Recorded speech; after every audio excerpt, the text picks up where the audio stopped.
Well, I mean, that's the behind the scenes. And I mean, the book is just, there's so much stuff in it. There's no way we can do it in one podcast. I mean, we didn't even touch on the back end business side of it, where these reality producers and creators are misfits themselves, who a lot of people don't like because they either don't respect them and they're afraid of losing their own spots with scripted TV. That's a crazy story in and of itself, right?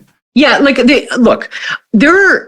was one of the tricky things about writing the book is a lot of people who created reality television are real rapscallions, kind of piratical, entrepreneurial, zealous figures who are very charismatic and really pushed, like movers and shakers who were willing to manipulate people and were trying to make a bundle. I mean, they were sort of gamblers. And so I neither wanted to sentimentalize them, nor did I want to undermine the fact that they're really interesting people, in complicated ways. But the people who worked on the shows, the field producers, the editors, the camera operators, and a lot of other people, even on shows that I thought had slimy sides, I have a lot of respect for the work that those people do, because it is a very hard job. They work incredible hours for very little pay, and they are craftspeople. And some of the crafts may be things that people disapprove of, including some of the techniques that field producers use. Nonetheless, I wanted to capture the mindset of what it feels like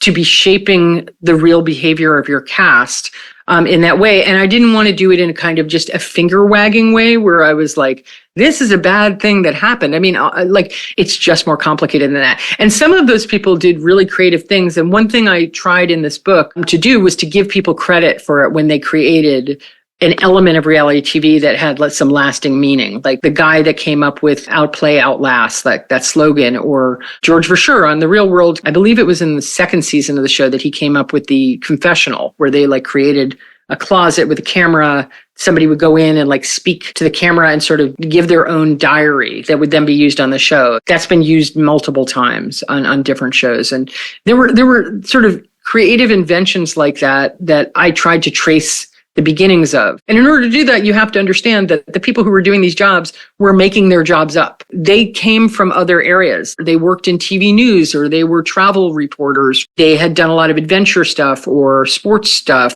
And certainly a lot of them worked in documentaries. And so when they came into these jobs, they had to create what the jobs are. That's not true anymore. Now it's an actual industry. And when you become a field producer, people mentor you and they tell you how to do those interviews.